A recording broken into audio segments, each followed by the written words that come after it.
Hi everyone and welcome to this video. In today's video, we'll talk about JBIMS MHRD application.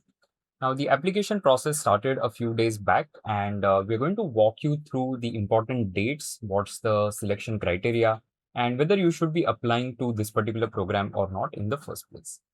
So let's talk about the program a little bit. Now for this program, this is not a typical MBA HR program. It's a Master's in Human Resource Development and the intake for this program is 30.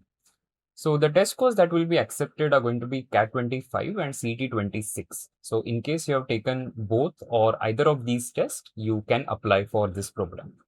Now the deadline is 8 July 26 and this is going to be till 4 p.m. on 8 July. So just be careful of that and complete your registration prior to it.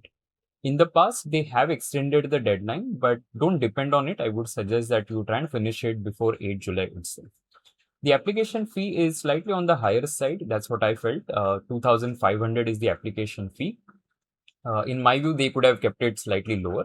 On the eligibility front, either you should be somebody who has completed your graduation. So if you have completed your 3-year bachelor's degree, then you can apply. And even if you are a final year student, then you are eligible to apply for this particular program.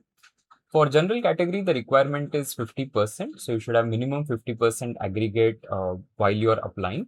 And in case you are from reserved categories, and please note that reserved categories is only for Maharashtra. So the entire reservation is applicable only for Maharashtra candidates. In that case, the minimum eligibility is 45%. Now, moving on to the documents that you're going to need for this particular application, you're going to need your 10th, 12th, and graduation degree certificate and mark sheets of all the semesters. You will need your birth certificate or the proof of date of birth. The domicile certificate in case of students who are applying for reserved categories, because as I said, the reservation is only for Maharashtra candidates. So you need to prove that you are a Maharashtra domicile candidate, and that's why domicile certificate is required. In the past several videos, we have mentioned, especially on CET, that you should get a domicile certificate if you don't have one, because it's also very useful for cap rounds, and that's why I hope all of you already have it. Those of you who are, of course, eligible to get. Then the caste certificate, the validity certificate, or the non-creamy layer certificate, etc. Again, only for Maharashtra candidates. Physical disability certificate, if that is applicable to you. The score proof of your Maharashtra CET or CAT, which you already have. Then photo ID, which is going to be your Aadhaar card, PAN card, passport, etc. If you have any work experience, then proof of that. And then certificates of any co-curricular, extracurricular activities that you may have been a part of. Now let's talk about the important stuff, which is going to be the score eligibility. So is everybody eligible? No, they have set a minimum requirement, obviously. So the score cutoff, and this is something that has not changed. So similar to last year, you have the exact same figures. Now for CAT 25, that is 85 percentile for general candidates and 75 percentile for reserved candidates. So if you have taken CAT 25 and you are applying via that score, you need minimum 85, 75 respectively for general reserve if you're planning to apply. The same figures for CET 26 are going to be 90 percentile and 80 percentile. So anybody who has got a score of 90 plus percentile on the CET, if you're a general candidate, then you are eligible to apply. You also have the minimum requirement for the academic record. So for 10th, 12th and graduation, for 10th, 12th grad, it is 60, 60, 50 if you're a general candidate, and it is 55, 55, 45 if you're a reserved category student. Okay, so you need to clear the minimum eligibility both for score as well as past academic record to be eligible for this particular program. Now, moving on to the reservation part of it. So for this specific program, you have quite a decent percentage that goes in the entire reserved category. So if you look at the total reservation, you have 13% reserved for SC, 7% for ST, 3% for VJ NT, 2.5 and 3.5 respectively for NTB and NTC, then 2% for NTD, 19% for OBC, 10% for SCBC and EWS respectively. And then there is a 3%, which is a combination of different subcategories. So you have children of transferred employee of central state government, defense personnel, ex-defense personnel, then candidates achieving prizes in sports, cultural activities at national or state level, widow, divorced female candidates, children or grandchildren of freedom fighters. Now, 3%, if you think of it, of 30, which is the total intake, is just one seat, right? So it's going to be very competitive. It's not a program wherein it's very easy to get in. Because individual categories, you have very few seats, right? So no matter which category you come from, you are fighting for a seat in that particular category, and that is why it gets fairly competitive. Now, the selection process is firstly, they have the in-person assessment, and in-person assessment is going to be a combination of GA, PI, and VAT/SOP. Total of that is 100. So once you get shortlisted, you will be called for in-person assessment.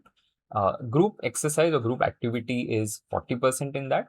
The personal interview is the biggest component, so that occupies 50%, and that's make or break. So if you do well on your PI, then of course there's a very good chance that you will make it. The marginal weightage for VAT and SOP, so you are expected to write as to why you want to apply for this particular program. So it's technically not a VAT, it's more of SOP, and you are supposed to talk about your motivation and what you aim to achieve out of this particular program. So the final score is going to be a combination of your CAT CET performance and your IPA, which is the in-person assessment performance. So both have 50% weightage. So your CET score or CAT score that you have will account for 50% in the final selection. How many students do they shortlist? So they shortlist close to 300 candidates for 30 odd seats. So even after getting a call, the selection rate is 1 out of 10, right? So it's again, as I mentioned, fairly competitive to get it. Now, the question that you may have is whether should I apply or not, right? So if you look at this particular program, and I have had chance of visiting the campus and talking to students as well from this particular program last year, what I gathered from that is that it's a decent program, right? So it has been there for a while now, and it has made its name in the industry. Is this a good program? Yes, but it's very clear that it is not for everyone. So those of you who started with the aspiration of doing your MBA in some or the other domain, right? This program is not an MBA program. So you should apply only if you're interested in HR, first of all. It's a very HR centric program. The placement outcomes are in HR. If you thought of getting into an MBA to do, let's say, your marketing or finance or operations, etc., please don't apply for this program because it's not going to make sense for you. So don't apply or join just because of that JBIMS tag. If you're not keen on HR, I don't see the point of applying because some of you may think that, okay, I'll do this program and then I will move to some other role in the future.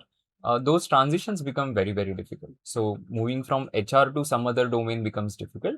The opposite is still something that can happen. So if you have done, let's say, marketing or say operations or finance as well, over a period of time, somebody moving to HR, we have seen stories like that. But again, those are very, very minimal.